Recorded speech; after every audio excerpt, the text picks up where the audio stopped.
നമസ്കാരം, ജ്യോതിഷ വിചാരത്തിലേക്ക് എല്ലാ പ്രേക്ഷകർക്കും സ്വാഗതം. അത്യാവശ്യമായിട്ടൊന്ന് വിളിക്കൂ, ഒരു എമർജൻസി കാര്യം അറിയാനാണെന്ന് പറഞ്ഞ മെസ്സേജ് വന്നിട്ടുണ്ട്. ആരാണെന്ന് വിളിച്ച് സംസാരിക്കാം. ഹലോ ഹലോ, കേൾക്കുന്നുണ്ടോ? ഓ ഉണ്ട്. ഹരി പത്തനാപുരം എന്ന് പറഞ്ഞ ഒരാളാ. ഭഗവാന് ഈശ്വര, thank you. Date of birth പറയൂ. എന്റെ 25/12/1984. സമയം രാവിലെ 4:30. വൈകിട്ടാണോ? രാവിലെ വെളുപ്പിനെ. ആരുടെയാ? എന്റെ. തിരുവോണ നക്ഷത്രം. അതെ. ചൊവ്വാഴ്ച ദിവസം ധനു 10-ാം തീയതി. അതെ. കുഞ്ഞെ, ഏഴരശനി കാലമായിരുന്നു. ഏഴരശനിയിലെ വളരെ മോശമായിട്ടുള്ളൊരു പീരീഡാണ് നിങ്ങളുടെ ജീവിതത്തിൽ ഇപ്പൊ കടന്നുപോയത്. വല്ലാതെ സ്ട്രഗിൾ ചെയ്യുകയും വല്ലാതെ ബുദ്ധിമുട്ടുകൾ ഉണ്ടാവുകയും ഒക്കെ ചെയ്യുന്ന കാലമായിരുന്നു. അത് മാറാൻ വേണ്ടി പോവാണ്. കുഴപ്പമില്ല കേട്ടോ. ഈ വർഷം ഒരു പകുതിക്ക് കഴിയുമ്പോൾ കുറച്ചുകൂടെ ഒക്കെ ഒരു മാറ്റങ്ങൾ ഉണ്ടാവും.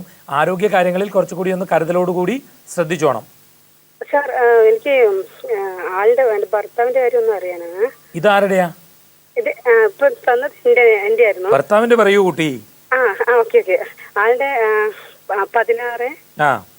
16/7/1975.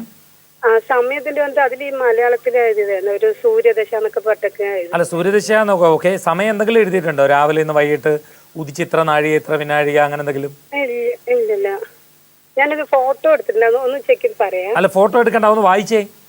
അയ്യോ, വായിക്കാൻ ഞാൻ സോറി, ഞാൻ ഹോസ്പിറ്റലിൽ വന്നായിരുന്നു. ശരി, എന്നാ കുഴപ്പമില്ല. എന്താ പുള്ളിയുടെ നാള്?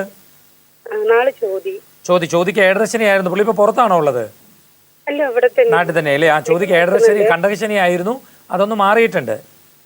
പിന്നെ പുറത്തേക്ക് പോകാൻ നോക്കാൻ പറയൂ. കാരണം നിങ്ങളുടെ ഒരു ജാതകം വെച്ചിട്ട് ഇപ്പൊ ഭർത്തൃസ്ഥാനം ചിന്തിക്കുമ്പോൾ കുറച്ച് ജോലിയെല്ലാം കിട്ടാനുള്ള സാധ്യതകൾ കൂടുതലായിട്ടുണ്ട്. അതിനുവേണ്ടി ട്രൈ ചെയ്തോളാൻ പറയുക. പുറത്തേക്ക് പോകാനുള്ള ശ്രമങ്ങൾ നടത്തിക്കോളാൻ പറയുക. കാരണം കണ്ടകശനി കാലമായിരുന്നു, അതൊന്ന് മാറിയിട്ടുണ്ട്. നിങ്ങൾക്കും ഏഴരശനിയിലെ ഏറ്റവും മോശമായിട്ടുള്ള, ശരിക്കും പറഞ്ഞാൽ ഫിനാൻഷ്യലി ഒക്കെ നമ്മൾ വല്ലാണ്ട് സ്ട്രഗിൾ ചെയ്യുന്ന, ടെൻഷൻ അടിക്കുന്ന ഒരു പീരീഡ് ആയിരുന്നു. ഈ വർഷം തന്നെ നടക്കും. പുറത്തേക്ക് പോകാൻ നോക്കാൻ പറയുക. നിങ്ങൾ ജോലിയിൽ ഒരു അല്പം ശ്രദ്ധിക്കണം. തീർച്ചയായിട്ടും നമുക്ക് വരുമാനം വെച്ചിട്ടല്ലേ പറ്റുള്ളൂ. അപ്പോൾ പുറത്തേക്ക് പോകട്ടെ. തീർച്ചയായിട്ടും അത് നടക്കും. ടെൻഷൻ അടിക്കേണ്ട കാര്യമില്ല കേട്ടോ. ഇന്നത്തെ ജ്യോതിഷ വിചാരം ഇവിടെ പൂർണ്ണമാവുകയാണ്. ജ്യോതിഷ വിചാരത്തിലേക്ക് നിങ്ങൾക്ക് കത്തുകൾ അയക്കാം. കത്തുകൾ അയക്കേണ്ട വിലാസം Surya TV, heavenly plaza, civil line road, Vazhakkala, pincode 682021. എല്ലാവർക്കും നല്ലൊരു ദിവസം ആശംസിച്ചുകൊണ്ട് നിർത്തുന്നു. നമസ്കാരം.